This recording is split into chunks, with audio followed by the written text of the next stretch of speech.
Have you ever been captivated by someone who seemed almost too perfect to be real? Someone whose presence lit up a room, whose words wrapped around you like silk, who made you feel like the most seen, wanted, and special person in the world. And then, almost without warning, that warmth turned cold, that light dimmed, and you were left questioning what just happened, and more painfully, who you had become. That, right there, is the mask of the narcissist.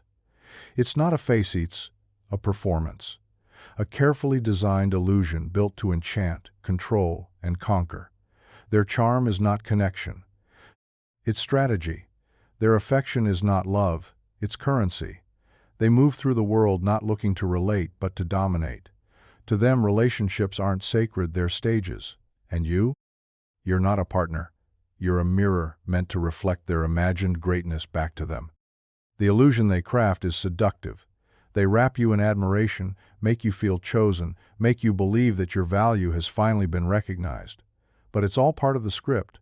Because behind that calculated warmth is a deep, unspoken truth. They don't really see you. They see what you can give them. Attention, admiration, obedience. The moment you stop reflecting their ideal self, the moment you show your own needs, doubts, or independence, the mask slips. And what you glimpse beneath isn't beauty, it's fragility, fear, and rage. The narcissist builds their life on control, superiority, and the constant need for validation. But here's the paradox. They are the most dependent kind of person you'll ever meet. Dependent on your gaze, your reaction, your energy. Their entire identity is a house of mirror sand. If you stop playing your part, the entire structure starts to crack. So that brings us to the real question. Is there a single psychological move that can shatter that illusion? Not with force, not with revenge, but with clarity, presence, and emotional strength. Because when you stop dancing to the rhythm they set, something extraordinary happens. You don't destroy them, you expose them, and that exposure, it terrifies them more than anything. So stay with me. Because once you understand the illusion, you'll be ready to break it and reclaim your power without ever raising your voice. To understand how to break the illusion, we first need to understand what it's made of. The narcissist doesn't operate from a true self, they operate from a persona, a mask that Carl Jung described as the identity we create to please, perform, and protect. But behind that polished, perfect persona lies the shadow, a part of the self filled with shame, insecurity, fear, and the wounds they refuse to face. A narcissist cannot tolerate that shadow. So instead of integrating it, they deny it, they disown it, and most dangerously, they project it onto you. The illusion they live in is a world where they are always right, always adored, always above. But to maintain that illusion, they need a supporting cast. They need people who will reflect their imagined superiority. They need you to believe in the mask so they don't have to face what's behind it. And so, they manipulate. Subtly at first, with compliments, attention, promises. Then gradually, the control grows: sharper criticism, gaslighting, emotional blackmail. Because once you're invested in the illusion, they start rewriting your reality to match theirs. They have to. Because if you start seeing clearly, their whole system collapses. This is why narcissists are often charming in public but cruel in private. Why they praise you one moment and punish you the next. Why they fear honesty and despise boundaries. The illusion must be protected at all costs, even if it means destroying anyone who threatens it. They don't just lie to you, they lie to themselves. They must believe the performance is real. Because admitting the truth would mean facing the broken, terrified child within the one they buried long ago and swore never to see again. Jung said, "People will do anything, no matter how absurd, to avoid facing their own souls." And this is what the narcissist does every day. Every conversation, every act of manipulation is an attempt to outrun their shadow. But here's the truth. Illusions can't stand in the face of authentic presence. And when you stop feeding the lie, when you stop believing it, reacting to it, needing it, their world begins to fracture. Not because you attacked them, but because you stopped playing your role in their fantasy. And that's when the illusion finally begins to die. Carl Jung believed that every human being carries a hidden side, a part of ourselves we don't want to see, admit, or accept. He called it the shadow. It's made of everything we repress: fear, shame, envy, rage, insecurity, the thoughts we deny, the feelings we silence, the impulses we condemn. And yet, it doesn't disappear. It waits. Not to punish us, but to be acknowledged, integrated, healed. Jung said, "One does not become enlightened by imagining figures of light, but by making the darkness conscious." And the narcissist? They refuse. Where most of us at some point confront our shadow through loss, heartbreak, growth, the narcissist builds an entire identity around avoiding it. Their whole existence becomes a rejection of vulnerability. They can't face inadequacy, so they invent superiority. They can't tolerate shame, so they become perfection. They can't admit fear, so they hide behind dominance. But nothing rejected stays buried. The shadow, denied, doesn't vanish, it seeks expression. And when the narcissist won't face it inside themselves, they find someone else to carry it for them. That someone, more often than not, is you. You become the scapegoat, the emotional sponge, the projection screen. They assign you their flaws, then punish you for them. You're called selfish when you ask for your needs. You're labeled controlling when you set a boundary. You're accused of being ungrateful, unkind, unstable when all you've done is step out of their script. Because to a narcissist, any sign of your autonomy threatens the lie they tell themselves. So they twist it, attack it, shame it. But here's the power Jung gives us. The shadow is not our enemy. It's our map. It shows us where healing is needed. But that healing only begins when we have the courage to face what the narcissist runs from, the truth, and that truth is this: you were never the chaos, you were the mirror. And what they saw in you, what they attacked in you, was the reflection of everything they couldn't bear to see in themselves. That's why breaking free starts not with confrontation but with clarity. Because once you understand that their war wasn't with you but with their own shadow, you stop absorbing the pain, and you begin to return it. If the shadow is what we refuse to face in ourselves, then projection is how we avoid it. It's the act of casting our unwanted feelings, flaws, and fears onto someone else and treating them as if they were never ours to begin with. And for the narcissist, projection isn't occasional. It's constant. It's their default mode of survival. Narcissists don't just lie to others, they lie to themselves first. If they feel envy, they'll say you're jealous. If they fear abandonment, they'll accuse you of pulling away. If they're manipulating, they'll claim you're the one playing games. And it's not just gaslighting, it's psychological warfare. Because now, not only are you dealing with their behavior, you're also trying to defend yourself from a false identity they've placed on you. You become the villain in a story they wrote to avoid looking in the mirror. Jung warned us, what you resist not only persists, but will grow in size. And that's exactly what happens here. The narcissist resists their pain so it grows. They resist accountability so their cruelty deepens. They resist truth so they live in delusion. And because they refuse to do the inner work, everyone around them becomes collateral damage in the war they're waging with themselves. You start to doubt your instincts. You question your worth. You bend, shrink, apologize for things that aren't yours. That's the cost of living inside their projection. But here's what the narcissist never expects: that you'll wake up, that you'll pause, step back, and see that the attacks aren't about you, they're about what they refuse to face. And in that moment, you reclaim your power not by defending yourself, but by refusing to carry what was never yours. Because once you see the projection, you stop being its container. You don't argue with it. You don't try to fix it. You simply let it fall flat, because the truth no longer shakes you. And that's what they fear most: someone who no longer plays the part, someone who doesn't absorb the blame, someone who stands still, sees through the illusion, and says with calm clarity, "This isn't mine," because the moment you stop reflecting their shadow back to them, their illusion begins to starve. And when that happens, the entire game begins to fall apart. It never starts with cruelty. It starts with fascination. with eyes that seem to see into you, with words that feel tailor-made for your wounds, with attention so intense it leaves you breathless.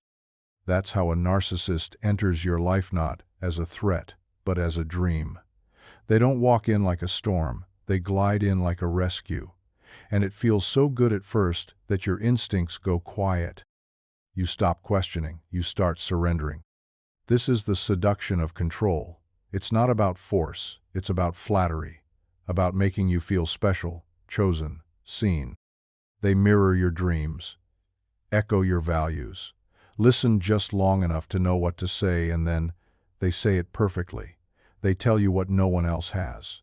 They notice what others missed.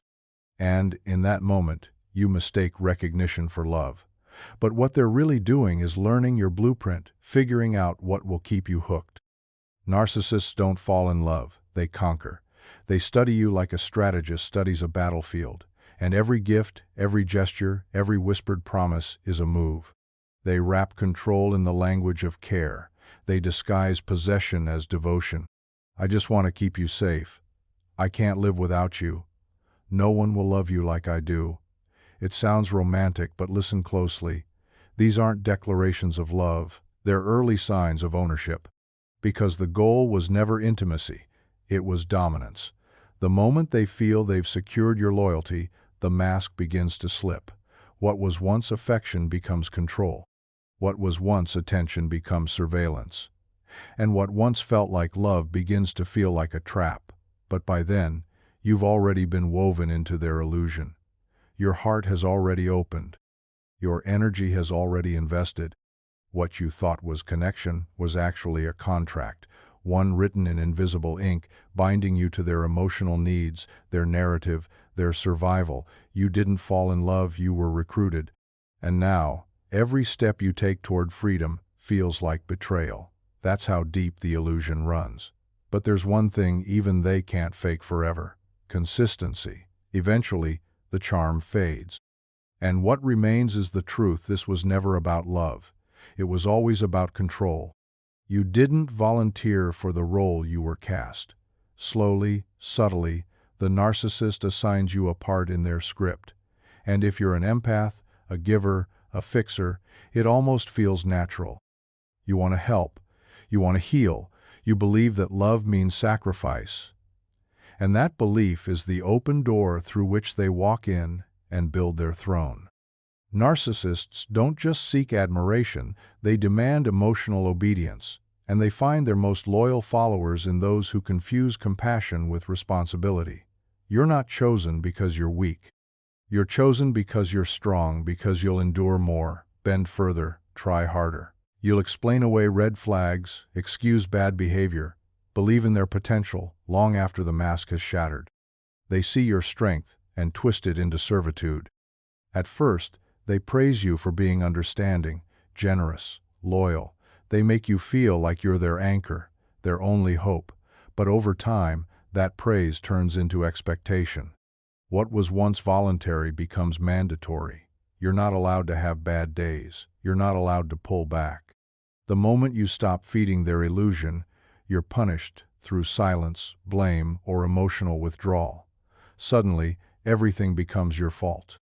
Their mood, their mistakes, their dissatisfaction with life. And because you've been groomed to believe you're the emotional glue holding everything together, you try harder. That's the trap. You don't realize it's a game because you're playing it with real feelings. You don't see that your empathy has been hijacked and used as a tool to keep their fragile self-image intact. Every time you explain yourself, every time you apologize, every time you put their needs above your own, you're reinforcing the illusion they live in, that they are whole, perfect, blameless.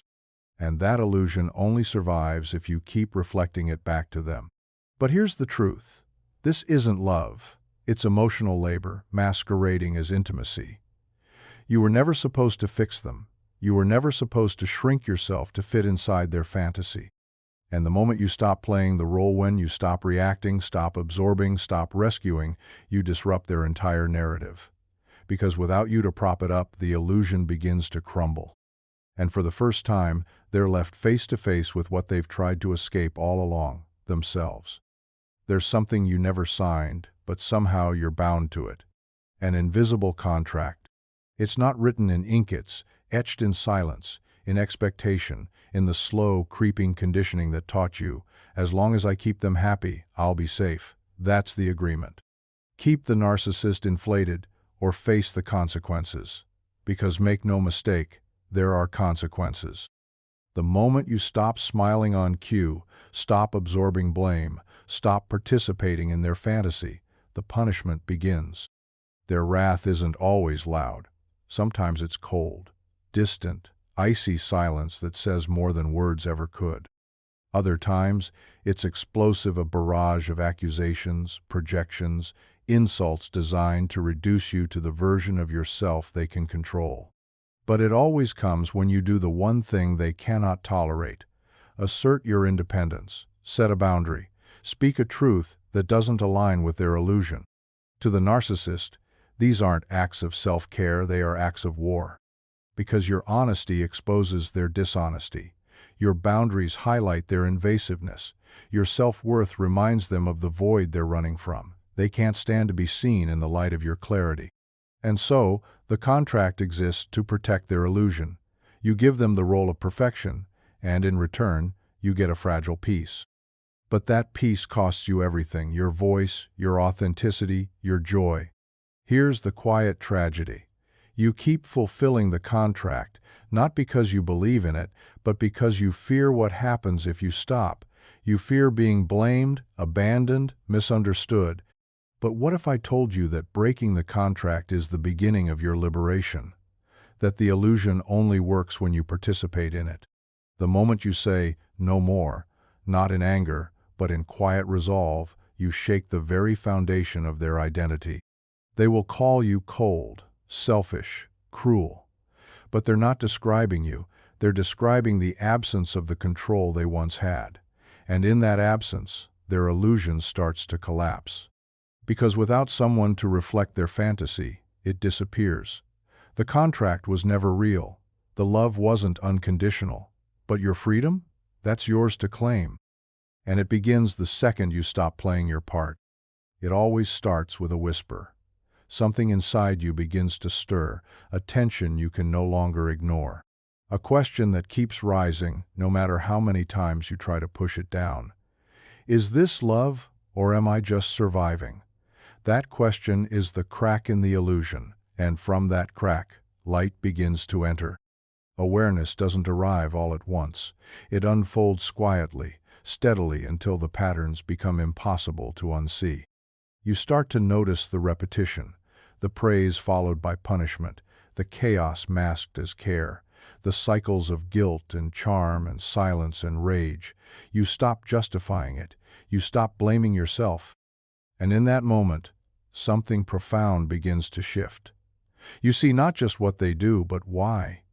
You realize their behavior isn't about you, never was. It's about their fear, their emptiness, their shadow. And for the first time, you no longer take it personally. This is the beginning of the psychological move that shatters their illusion. Conscious awareness, not reaction, not revenge. Just seeing clearly, because once you truly see, you can no longer unsee. And the narcissist knows this. That's why they work so hard to keep you confused, why they twist your words, rewrite history, feed you just enough sweetness to keep you hopeful. But once clarity takes root, the game is over. Not for them, but for you. Jung said, "Until you make the unconscious conscious, it will direct your life, and you will call it fate." That's what this awakening is about: reclaiming your life from the hands of manipulation. No more calling chaos connection, no more calling anxiety love. You stop living on their terms, you stop dancing to their rhythm, and in that stillness, their illusion begins to starve. You don't need to scream, you don't need to convince, you just need to see. See the pattern, see the price, see yourself outside their story. Because awareness is a mirror they cannot bear. It reflects the truth they've spent their life avoiding. And the moment you hold that mirror without flinching, you break the spell. The narcissist loses their power, not because you fought harder, but because you finally woke up. Here it is. The move they never see coming.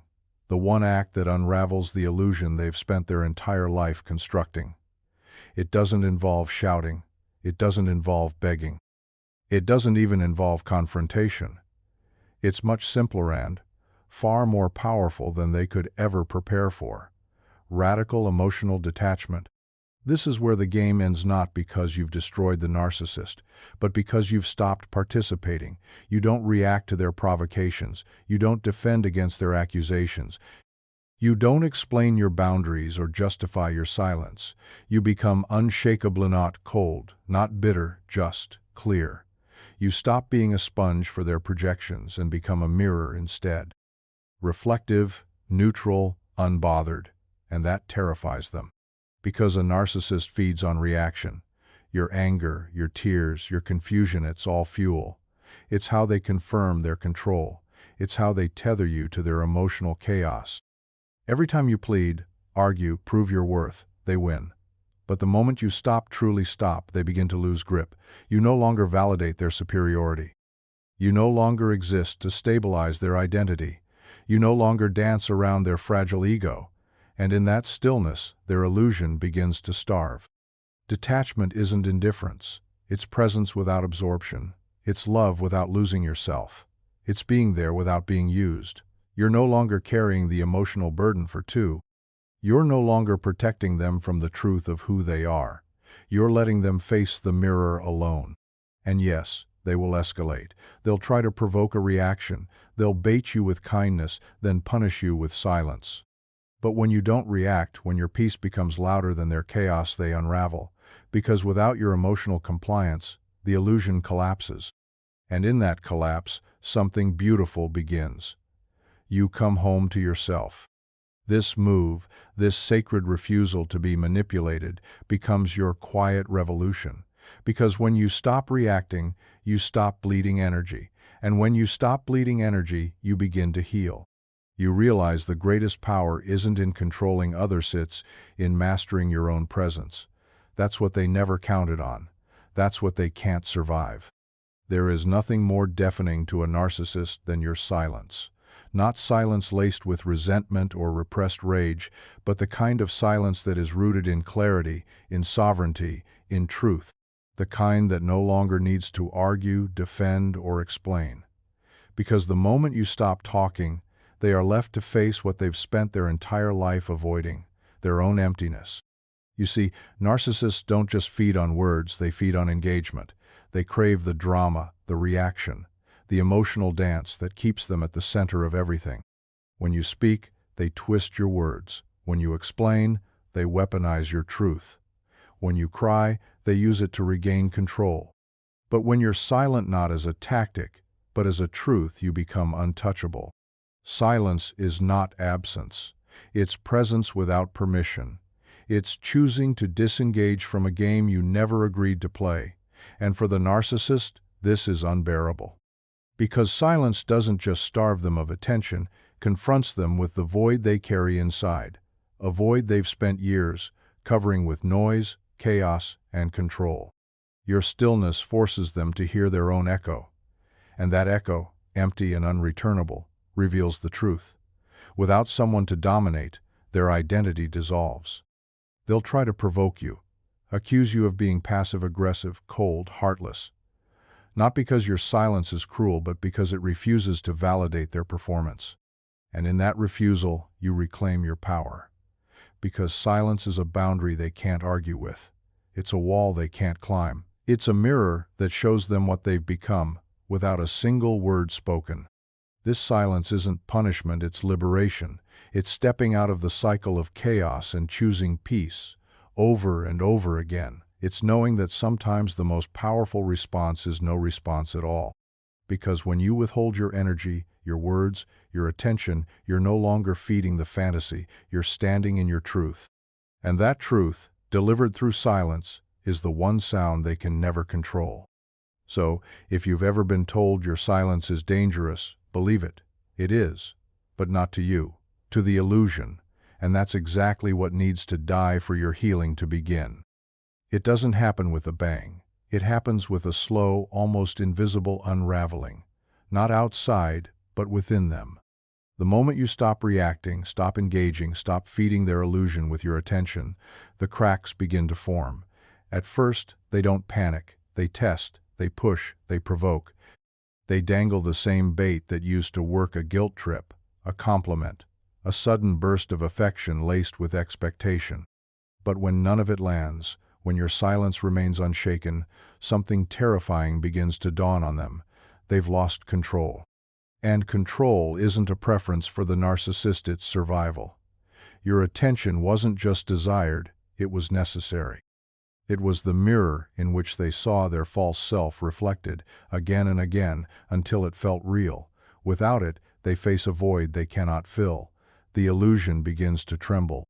Not because you destroyed it, but because they can't hold it up alone. This is when the collapse begins. You'll see it in their desperation. The sudden swings from rage to charm. The pleading masked as manipulation. The accusations that have nothing to do with truth and everything to do with fear. They're scrambling not for love, not for understanding, but for the illusion to stay intact. Because without it, they don't know who they are. This is where their fragility is revealed. Beneath the arrogance, the entitlement, the power plays, there's dependency. Deep, unspoken, shame-filled dependency. They needed you to be confused. They needed you to need them. And now, as you step into clarity, they're exposed. Not to the world, but to themselves. That's the collapse. Not your revenge, their reckoning. But remember this, you are not responsible for their fall. You are responsible for your rise. Their fragility is not your burden. Their pain is not your project. You were never meant to hold them together. And now that they're falling apart, it's not cruelty to walk away, it's wisdom. Because saving them would mean sacrificing yourself again. And this time, you've learned. You don't owe your light to those who fear their own shadow. When you finally step away from their gravity, something unfamiliar yet deeply sacred begins to stir within you. At first, it feels quiet, almost uncertain, but then you recognize it's you. Not the version of you shaped by their opinions, their moods, their needs. Not the one who walked on eggshells or measured worth through someone else's gaze. This is the return to your center. This is the beginning of individuation. Carl Jung called it the process of becoming whole, of integrating all parts of the self, especially the ones we've disowned: your shadow, your fire, your boundaries, your truth. And now, after standing too long in someone else's storm, you begin to gather those fragments, not to become someone new, but to remember who you were before the forgetting. This is where healing becomes transformation. You stop orbiting around their chaos and realign with your own clarity. The questions that once haunted you, am I enough? Am I too much? What did I do wrong? Fall silent. Not because you've found all the answers, but because you've stopped asking questions that were never yours to carry. You don't need their validation. You need your own permission to rest, to rebuild, to reclaim.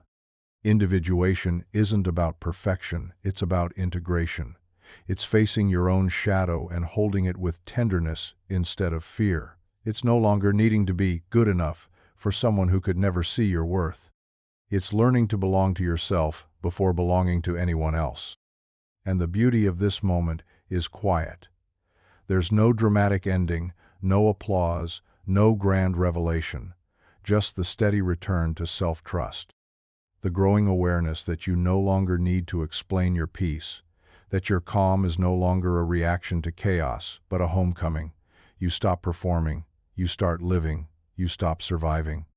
You begin becoming. This is what the narcissist feared most: not your anger, not your silence, but your awakening. Because once you become whole, their power dissolves. You see clearly, you stand firmly. You love deeply but never at your own expense. This is not just healing, this is liberation, and it's yours now.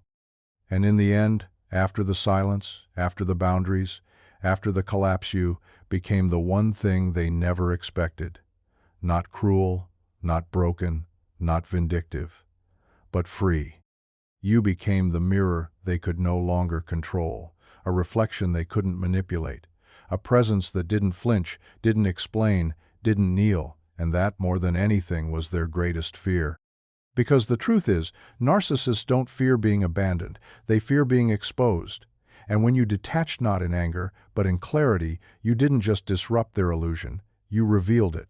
You held up the mirror of stillness, of self-awareness, of emotional maturity, and it showed them what they had spent a lifetime avoiding: their own emptiness. And when someone can no longer control you, they lose their script, they lose their power, they lose the story they wrote where you played the victim and they played the god. But you were never the victim, you were the awakening. The evidence that someone can walk away without hatred, love without losing themselves, forgive without returning. That's what makes you powerful. Not how loud you fought, but how clearly you saw. Because the one psychological move that destroys the narcissist's illusion isn't confrontation. It's detachment through awareness, the decision to stop dancing, the choice to see things as they are, not as you hoped they would be. You didn't destroy them, you revealed them, and in doing so you uncovered yourself.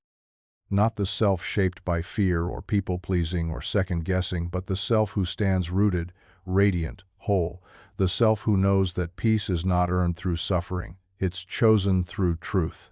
So now, the question turns to you. What illusion are you ready to shatter? What unspoken contract are you ready to end? What truth have you been whispering to yourself in the dark, hoping one day you'd have the strength to live it out loud? This is that day. This is that moment. Because the illusion only has power as long as you believe in it. And once you stop, once you choose awareness over attachment, nothing can own you again. You are not here to be consumed. You are here to become. And the life that waits for you on the other side of the illusion, that's not just freedom. That's you. Want to hear more of this? Then click on the video on the right-hand side, which is even more shocking.